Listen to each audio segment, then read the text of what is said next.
আসসালামু আলাইকুম, welcome back to my channel. আজকে আমি আপনাদের সাথে শেয়ার করব গ্রাম্য পদ্ধতিতে পেঁপে দিয়ে হাঁসের মাংসের ঝোল। আশা করি আজকের এই রেসিপিটা আপনাদের ভালো লাগবে। যদি আমার রেসিপিটা ভালো লাগে, আমার চ্যানেলে নতুন হয়ে থাকলে চ্যানেলটা সাবস্ক্রাইব করে দিবেন। আর যারা পুরাতন আগে থেকে আমাকে সাপোর্ট করে আসছেন সবাইকে অসংখ্য ধন্যবাদ। তো এই হচ্ছে পেঁপে দিয়ে হাঁসের মাংসের ফাইনাল লুক। রেসিপিটা তৈরি করার জন্য প্রথমে এখানে আমি চুলায় একটা কড়াই বসিয়ে দিয়ে দিয়েছি 3 টেবিল চামচ পরিমাণ রান্নার তেল। তারপরে দিয়ে দিয়েছি হাফ কাপ পরিমাণ পেঁয়াজ কুচি, 2টা তেজপাতা, 2 টুকরো দারচিনি, 6টা সাদা এলাচ, 8-10টা লবঙ্গ আর 8-10টা গোলমরিচ। গরম মশলাগুলো দিয়ে আমি পেঁয়াজের সাথে ভেজে নিচ্ছি। তবে পেঁয়াজটাকে খুব বেশি ব্রাউন কালার করব না, জাস্ট একটু নরম হয়ে আসলে আমি দিয়ে দিচ্ছি একে একে মশলাগুলো। দিয়ে দিচ্ছি আমি 1.5 টেবিল চামচ পরিমাণ আদা বাটা আর 1.5 টেবিল চামচ পরিমাণ রসুন বাটা। কিছুক্ষণ আদা রসুনটাকে আমি পেঁয়াজের সাথে ভেজে নিয়েছি যাতে করে আদা রসুনের গায়ের কাঁচা গন্ধটা চলে যায়।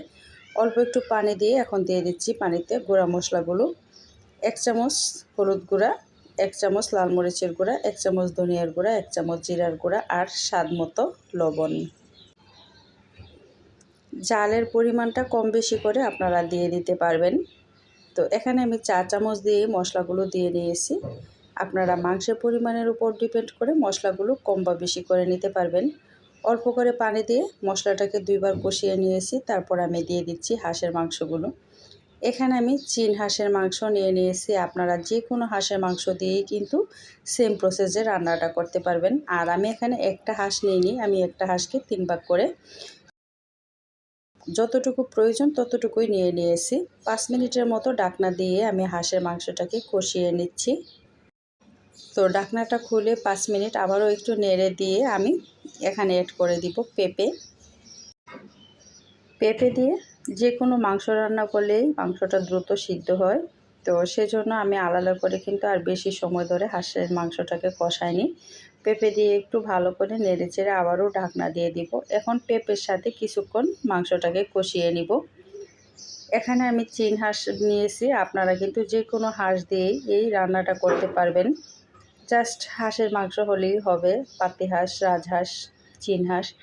আর আমি এখানে একটা চীন হাঁস থেকে 3 ভাগ করে তার অর্ধেকটা নিয়েছি, মানে 3 ভাগের 1 ভাগ।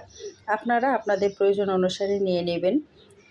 কিছুক্ষণ ঢাকনা দিয়ে আমি হাঁসের মাংসটাকে পেঁপের সাথে কষিয়ে নিচ্ছি।